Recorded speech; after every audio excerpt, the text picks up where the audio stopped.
الحمد لله رب العالمين، والعاقبة للمتقين، والصلاة والسلام على رسوله الكريم. أما بعد، فأعوذ بالله من الشيطان الرجيم. بسم الله الرحمن الرحيم. يا أيها الذين آمنوا إذا نودي للصلاة من يوم الجمعة فاسعوا إلى ذكر الله وذروا البيع، ذلكم خير لكم إن كنتم تعلمون. صدق الله العظيم. وقال النبي صلى الله عليه وسلم: من ترك الصلاة متعمدا فقد كفر، أو كما قال عليه الصلاة والسلام. أيها الحاضرون، أيها الطلاب، أيها الأساتذة، أيها المستمعون الكرام، قد خاتم الله الغفور الرحيم عباده بالمؤمنين والإيمان. لماذا؟ لأن المؤمنين يقضون حياتهم مملوءة بالإيمان ومقتضاه راكعين ساجدين وفي كل ظرف من الظروف، ويسمعون نداء من يناديهم ويجيبون ويتوجهون إلى أوامر الله عندما يؤمرون، ويمتنعون عن المنكرات والفواحش والسيئات والمحظورات الشرعية والأخلاقية في كل آونة وحين. وها هو ذا سبحانه وتعالى خاطب ونادى عباده المؤمنين من الأمة والشعب فيقول: يا أيها الذين آمنوا بالله وبرسوله الصادق وبالمبدأ والمعاد وبالحشر والنشر واليوم الآخر. في الآية قال تعالى بعدما خاطب في كتابه الأمجد وسفره الأشرف: إذا نودي للصلاة من يوم الجمعة فاسعوا إلى ذكر الله وذروا البيع.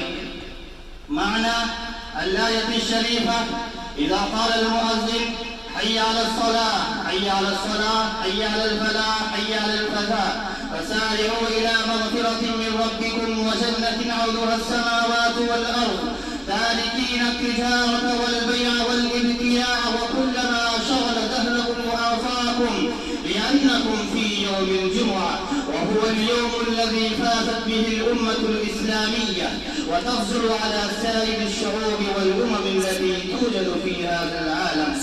هذا اليوم يوم الجمعة الذي حرمه اليهود والنصارى لعنادهم وجهلهم وضلالهم وفسقهم وعدوانهم.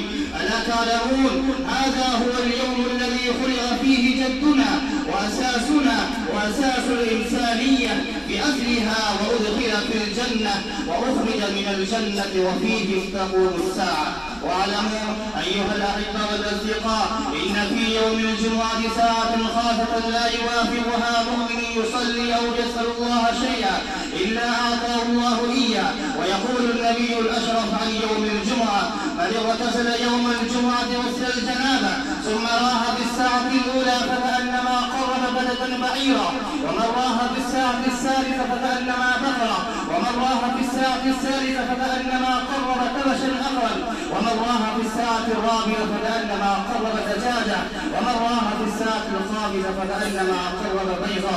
فإذا خرج الإمام يلقي المنبر ويخطب الناس حضرت الملائكة ويستمعون الذكر، ومن سعداء الأمة ينالون هذه الدرجات المختلفة وأجور الأشياء المتنوعة. أخلاء الكرام، علينا أن نجتهد ونسعى إليه هذه الدرجات حين يأتي يوم الجمعة ووقت صلاة الجمعة، ولكن اعلموا أن معنى السعي أن يستعد الرجل لأداء الصلاة ويمشي إليها باطمئنان وسكينة واعتدال. عندما يخبر الرجل أو يجري فلا يصاب صوابا كاملا وأجرا تاما. أقول قولي هذا وأستغفر الله لي ولكم ولسائر المسلمين من كل ذنب فاستغفروه إنه هو الغفور الرحيم.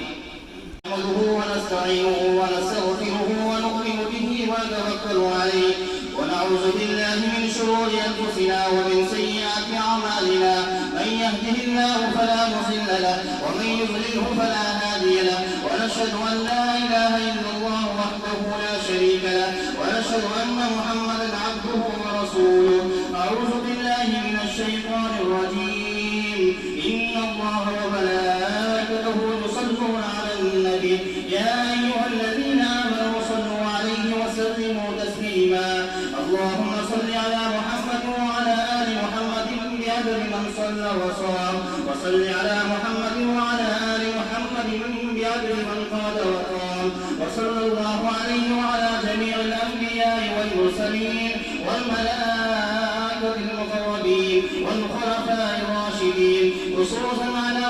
البشر بعد الأنبياء بالتحقيق أمير المؤمنين أبي بكر الصديق رضي الله تعالى عنه، وعلى مزين المنبر والمحراب أمير المؤمنين عمر بن الخطاب رضي الله تعالى عنه، وعلى كامل الحياء والإيمان أمير المؤمنين عثمان بن عفان رضي الله تعالى عنه، وعلى مذهب العجائب والغرائب أمير المؤمنين علي بن أبي طالب كرم الله وجهه، وعلى الإمامين الهمامين السعيدين الشهيدين أبي محمد بن الحسن وأبي عبد الله الحسين رضي الله تعالى عنهما، وعلى أمهما سيدة النساء فاطمة الزهراء رضي الله تعالى عنها، وعلى عميه المكرمين بين الناس أبي عمارة الحمزة وأبي الفضل العباس رضي الله تعالى عنهما، وعلى الستة الباقية من العشرة المبشرة وسائر المهاجرين والأنصار والتابعين الأبرار الأخيار إلى يوم القرار رضوان الله تعالى عليهم أجمعين.